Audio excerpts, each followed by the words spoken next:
Hey everybody, Gary here with Guitar Tricks, and in this video I want to share with you 3 tips for becoming a better guitar player in 2023. It's just around the corner. As I'm making this video, it's December 21st, 2022. If you're watching this video in June of 2026, these are still tips to becoming a better guitar player. But we all know that at this time of year, we're reflecting back on what happened over the past 12 months and what we might want to do differently over the next 12 months. So I'm going to speak from my own perspective, thinking back on when I've made the most leaps and bounds in my guitar playing journey, and then also thinking about students of mine that have made the most leaps and bounds in their journey and what made the difference for me and what has made the difference for them. So before we get into it, please go ahead and click subscribe so that you get all of the latest and greatest content from Guitar Tricks. And if you want to be notified of any new lesson, be sure to also tap that bell and let us know in the comments what kind of lessons you'd like to see on the channel, because that's where we're always looking for ideas. All right, let's get into it. So my first tip is to establish a daily practice routine. So a lot of times people are researching, what should I practice? How do I maximize my time? All of this, yet they don't have a daily practice. For me, the first step is just establish the fact that you are a guitar player. That is what you do. You play guitar every day. That's part of your lifestyle, right? We are what we do on a daily basis. So if you say, yeah, I'm a guitarist, but you only play, an hour a week, you're not really a guitarist. You just once in a while pick up your guitar. If you say I'm a guitarist and I play every day, today I'm a guitarist, tomorrow I'm a guitarist, the next day I'm a guitarist. So I know that sounds obvious, but I want to explain to me why that's so important. So one thing is that I don't know about you, but I forget things very easily. I might have a great idea, something that I'm working on, and I make all this progress, right? Like, yesterday, right now I'm traveling, I'm in New York, so it might look a little different than it usually looks when I film in Austin, Texas, but I was practicing Little Wing. In 2 days in a row, I saw Steve Cardenas play Little Wing, and then I saw Isaiah Sharkey play Little Wing in New York, back to back. One super jazzy, the other kind of like an R&B soul, blues kind of thing. And so when I got back to my Airbnb, I started working on Little Wing using some of the ideas that I absorbed watching Steve Cardenas, which was playing off the triads and really mixing together the chords and the leads over the chord progression, and also incorporating some of the melody into his improv, right? So then the next 3 days went by where I wasn't really playing because I was traveling. I was leaving New York City to go to Long Island, and then I was spending time with family, and it becomes like a distant memory. Like, what was I working on the other day? Like right now, and then you have to think about it and you're like, wow, I had this moment of insight, but then I abandoned it. But if I pick up that guitar every day, whatever magic happens on that first day, I could build on it on the second day, and I could expand on it on the third day. It just becomes this continuous growth, as opposed to you have this little epiphany, something clicks, and then you forget about it. And then you pick up the guitar again and you have to start from scratch again, right? We can build on things on a daily basis. There's a continuity. So we want to establish a continuity to our practice, and that is a daily thing. First, in order to create that daily practice, just play what you want to play. Just play what you're inspired to play. So make your goal daily practice, not, am I practicing the right thing? Am I doing the right thing? Just you have a relationship with your guitar, a daily relationship. So that's my tip number 1. Don't put too much pressure on what to practice. First, establish your routine. I sit down or I stand up, got the strap, right? And I play my guitar on a daily basis. Maybe you do it first thing in the morning when you wake up. Maybe you do it before bed. We all have a different life situation. I live alone. I am not married. I don't have kids. I just have a dog. And I kind of make my own schedule, so I could practice whenever. And that's kind of what happens for me. I do play every day, but it's not always at the same time. I would imagine that if I had more of a structured work schedule and a structured family life, then I would have to find more of a specific time. So find what works for you. My second tip is to play with and for others. with and for others.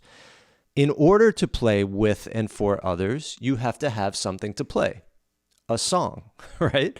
So playing with others, usually there's an agreed upon song. If you're playing in a band, there's the repertoire that the band plays, or there's the repertoire that the band creates, right? So suddenly, by being with a group of people, you either are learning, if you're the leader, you're deciding what songs to learn. If someone else is the leader, they're deciding. If it's a co-led democratic situation and it's a creative band, you're all working together to create music, and then you go home and you work on your parts and come back, and it's this thing. But just by playing with other people, you have to be working on something very specifically, and you want to deliver, right? You don't want to let down those people. And it's not about fear of failure as it is as much about wanting to connect. It's wanting to actually be able to connect in a meaningful way with other people, which means you know your parts. You're able to be in that collective that is multiple people playing different parts together to create a song.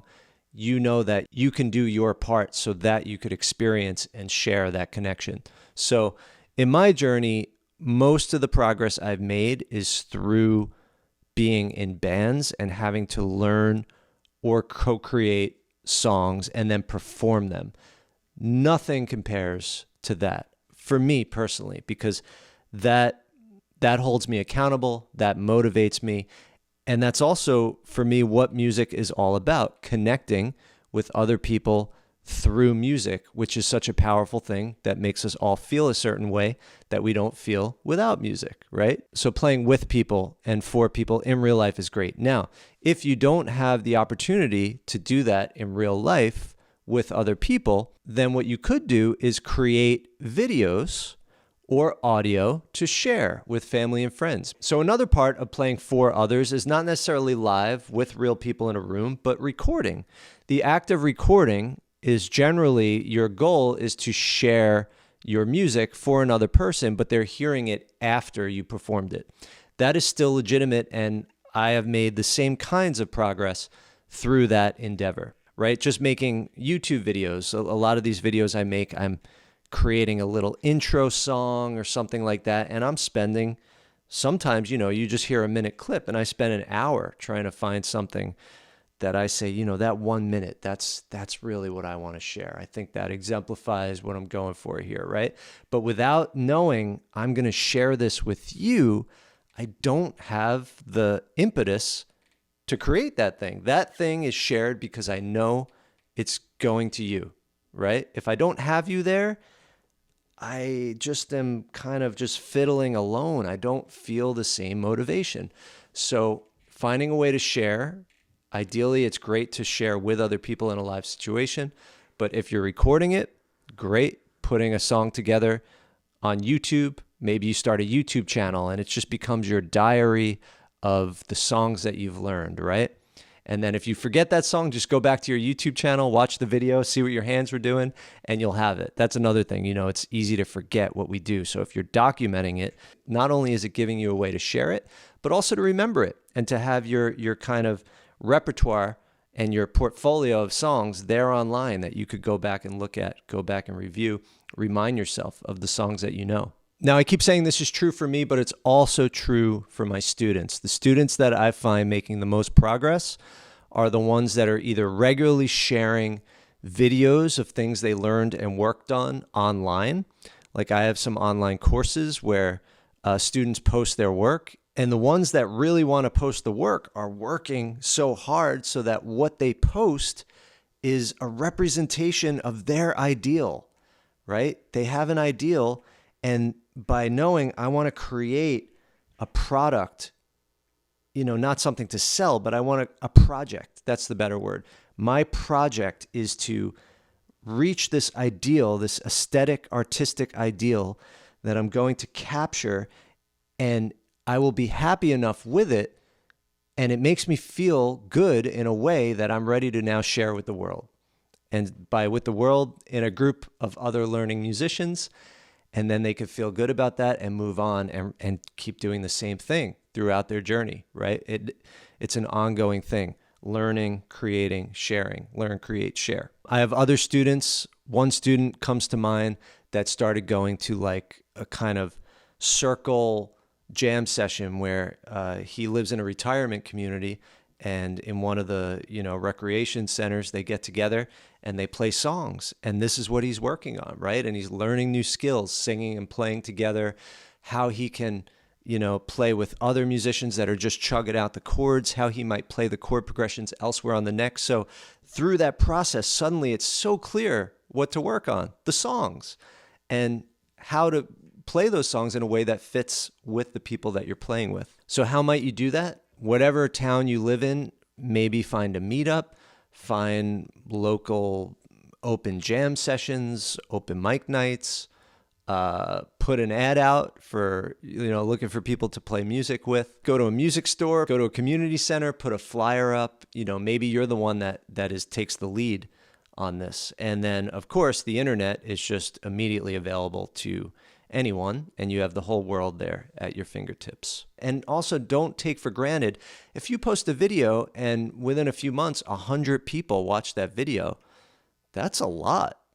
Playing for 100 people, right? It just looks like a number on a screen, but all those people, you were sitting there and listening to what you shared, and that's the goal. So it seems abstract, but if you really just think about it, that person sitting there, press play on the video, and they listened. That's great, right? We want to share. That's the goal. My third tip is to jam with yourself. So my second tip was to play with and for others, right? But now with modern technology, an other could be a metronome or a jam track, but ideally could be yourself with a looper. So I have made a lot of progress and been really engaged and worked on all aspects of my playing through using a looper and also multi-track recording. So multi-track recording is a little more in depth, where you lay down multiple parts, but you're actually experiencing that cohesion of putting parts together and playing in time, and having one part be perfect through that process of laying down a loop that is seamless. You got the whole rhythm guitar part. You might play lead on top, or playing with a metronome, which is this perfect drummer, learning how to groove and fit in with that drummer. So now you're relating to something external. The whole thing is that when we only practice alone, everything is so internal, and it starts to feel a little self-serving. But part of the beauty of music is how you're relating to something external and connecting with something external. So you're kind of coming together. There's this union. So we can create that union with our looper pedal, right? So our looper is one part. Now we're forming a union with what we just played. Or the metronome is the other part, and we're forming a union with the metronome, or the multi-track. We're laying down different parts, or the backing track. So even when you're not playing with the band, you're getting the same sort of experience in that you're playing with a different side of yourself, or you're playing with a rhythm that's still created externally, and there's this union that's happening. The other thing is that rhythm is the most primary musical element. I mean, from the time we're little children, we can really feel beat, even before we can match pitch. When we're listening to music, if suddenly a beat goes missing, the drummer misses a beat, and now it's, instead of 1, 2, 3, 4, it went 1, 2, 3, 1, 2, 3, 4. It's like, everyone at every level can feel something went, something didn't quite work there. When we hear musicians that are really locked into a groove, it could be something so simple, but they're so locked in with one another that it feels great. It doesn't matter if it's just 1 or 2 chords. It's just that groove is so strong. A really good solo singer-songwriter, just keeping that rhythm real steady, that's everything. Once the rhythm starts to go off, we feel this sense of things falling apart. So the other great thing about playing with yourself with a looper or a metronome or a backing track is that you're focusing on locking in rhythmically with what you're working on. And one more bonus tip is using your ear to learn music. So a lot of people starting out spend many years without actually using their ear to learn the language of music the way we learned our native language when we were children. It's just by listening.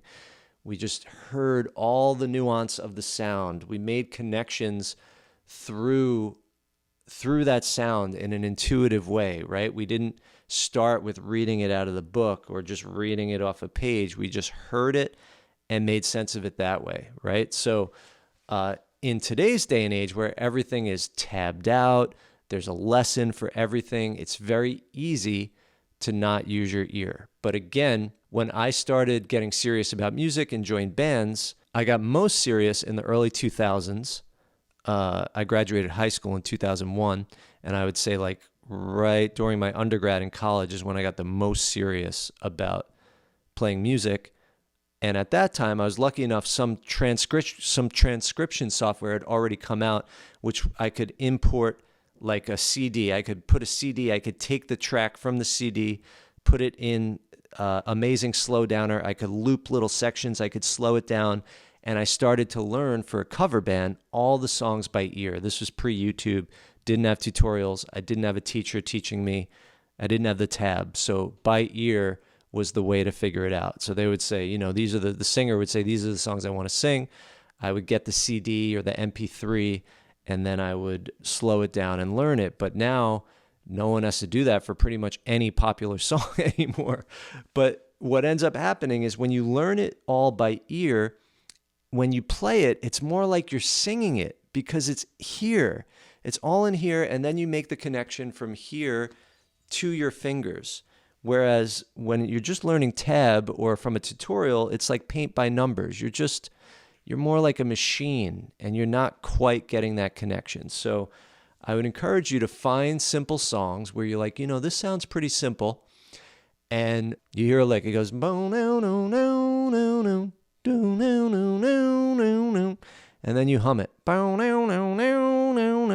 then you take one note at a time. Found a match.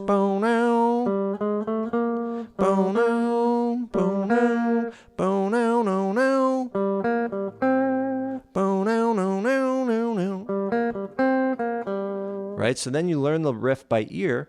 And then you figure out, well, what key is it in? Which note sounds like home? Bo-do-do-do-do-do. This note sounds like home.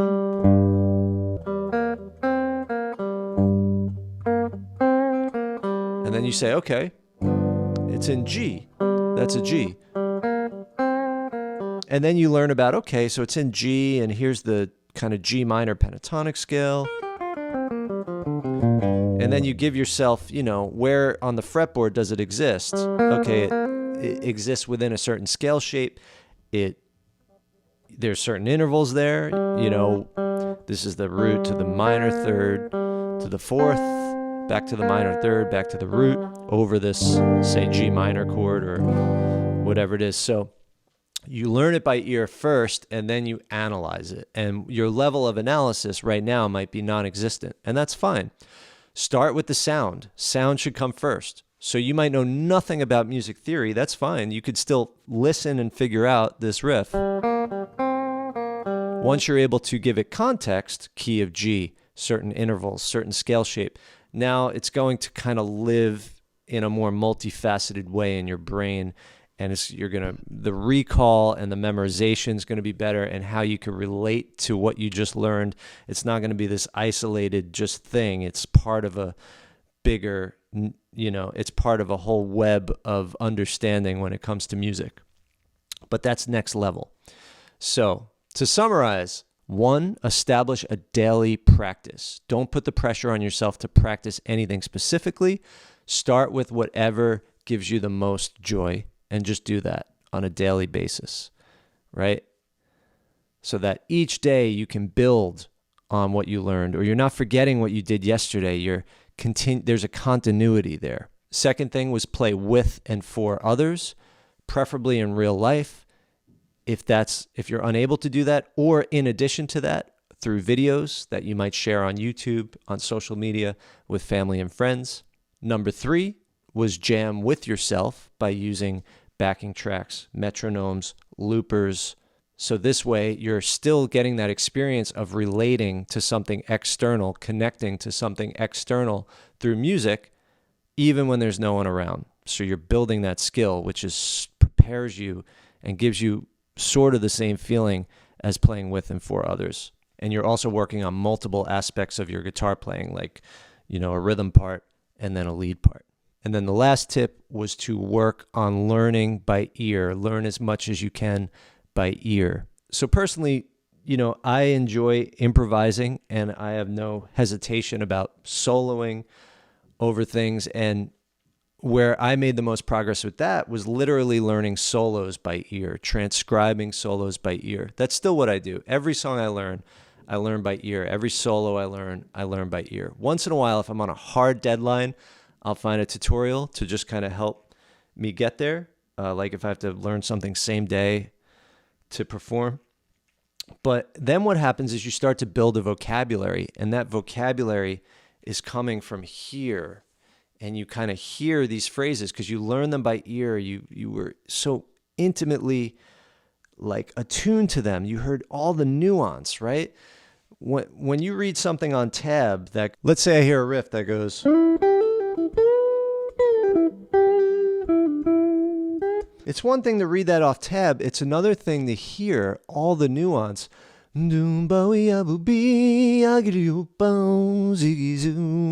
Like that's so rich. The tab, it's just, I'm not hearing the subtlety of the slide, the hammer-on pull-off, the vibrato at the top of the bend.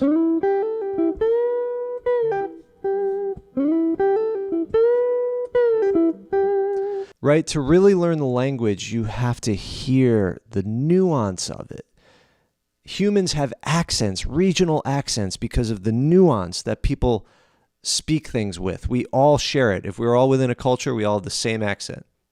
Every single person that's grown up in Australia has the same accent. Every single person that's grown up in London, same accent, right? They're tuned in to the nuance. Every genre of music has a certain stylistic thing that we become so adept at if we learn and listen within that style. If you want to speak the language of the blues, you have to get inside the sound of the blues. You can't be looking at tab sheets to learn the blues, right? So learn by ear. All right, everybody. I hope those tips were helpful. I hope you have a great rest of your holiday season. Hope you have a great new year. If you want to learn more about playing guitar, take a step-by-step course on the fundamentals, different genres, blues, rock, country. Access thousands of high-quality song lessons with downloadable tabs and backing tracks. Head over to guitartricks.com. Happy playing, and I'll see you in the next lesson.